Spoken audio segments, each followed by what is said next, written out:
Olá e bem-vindos! Hoje vamos olhar de perto para a província do Cunene, em Angola. É um lugar de contradições profundas, mesmo poderosas. É uma história que envolve água, envolve riqueza e um paradoxo que está a definir o futuro de milhões de pessoas. Vamos a isto. Para percebermos o Cunene, temos de começar por aqui, por este contraste, que é, no mínimo, gritante. Por um lado, um crescimento populacional absolutamente explosivo, mais 82% em apenas 10 anos. É uma região que, claramente, atrai pessoas. Mas, por outro lado, uma crise económica catastrófica, com uma taxa de desemprego a ultrapassar os 50%. A pergunta impõe-se: como é que estas duas realidades podem sequer coexistir? E olhem que os contrastes não acabam aqui, de todo. O Cune é o berço de uma cultura ancestral riquíssima e tem um subsolo com um potencial mineral imenso. Falamos de ouro, cobre, ainda por explorar. No entanto, ao mesmo tempo, enfrenta desafios sociais gigantescos, uma das taxas de literacia mais baixas de Angola e aquele ciclo vicioso paralisante de seca e pobreza que tem marcado gerações inteiras.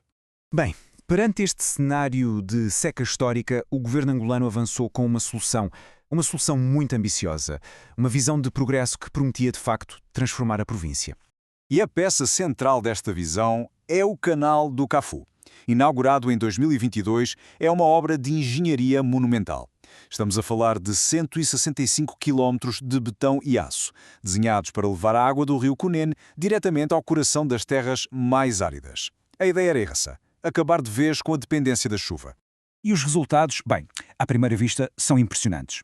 Vemos aqui os impactos concretos. A agricultura floresceu com novas colheitas de tomate e milho, o gado passou a ter água o ano inteiro, as doenças que vinham da água diminuíram e, talvez o mais importante, criaram-se novos postos de trabalho para os jovens no setor agrícola. Parece o cenário perfeito, não é?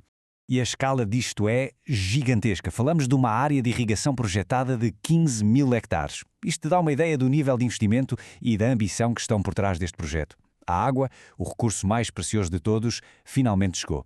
É precisamente aqui que a nossa análise tem de dar uma volta de 180 graus. Se o problema histórico da água foi aparentemente resolvido, por que é que, em vez de atrair ainda mais gente, o Cunene está a ver um êxodo desesperado da sua população?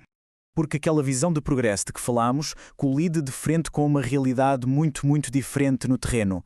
Uma realidade de falta de oportunidades que nem o maior canal do mundo consegue por si só resolver. Este gráfico mostra bem a dimensão do problema. A taxa de desemprego no Cunene não é apenas alta, é a mais alta de toda a Angola, muito acima da média nacional, que já de si é elevada. Pensem nisto, mais de metade da população ativa não tem trabalho. E esta crise tem um rosto, tem uma voz. A bendita Filia Oxali explica o que puxa as pessoas para o país vizinho. E não é só uma questão de trabalho, é sobre ter uma rede de segurança social. Subsídios para idosos, para crianças, coisas que, segundo ela, simplesmente não existem do lado angolano da fronteira. A isto junta-se uma crise de confiança muito profunda. O testemunho de José Cambinda resume este sentimento de promessas quebradas. Aquele amanhã que nunca mais chega leva as pessoas a procurarem um presente mais seguro, mesmo que isso signifique deixar o seu próprio país para trás. E o buraco é muito mais fundo do que apenas o desemprego. Estamos a falar de centenas de famílias em pobreza extrema, de fome, de um sistema de saúde tão frágil que as pessoas atravessam a fronteira para ter tratamentos básicos e de crianças a ter aulas debaixo de árvores porque não há escolas. Então, o que é que está a impedir a criação de empregos? O que é que está a bloquear o desenvolvimento? A análise aponta para um obstáculo sistémico, quase como uma ferida auto-infligida, onde o próprio Estado parece estar a sufocar a economia que, em teoria, devia apoiar. A expressão usada pelos empresários locais é fortíssima e muito clara: guerra aberta. Isto não é uma simples discordância sobre impostos, é um conflito total com a Administração Geral Tributária, a AGT, que está literalmente a paralisar o setor privado. Ora, a AGT é a Agência Fiscal do Estado. A sua missão é cobrar impostos para financiar os serviços públicos, certo? Só que no Cunene, as suas táticas não são vistas como cobrança, são vistas como destruição. Vamos ver como é que isto funciona na prática. A AGT congela as contas bancárias, o que, como é óbvio, impede as empresas de pagar salários ou fornecedores. Aplica multas milionárias que são consideradas abusivas e que levam as empresas à falência.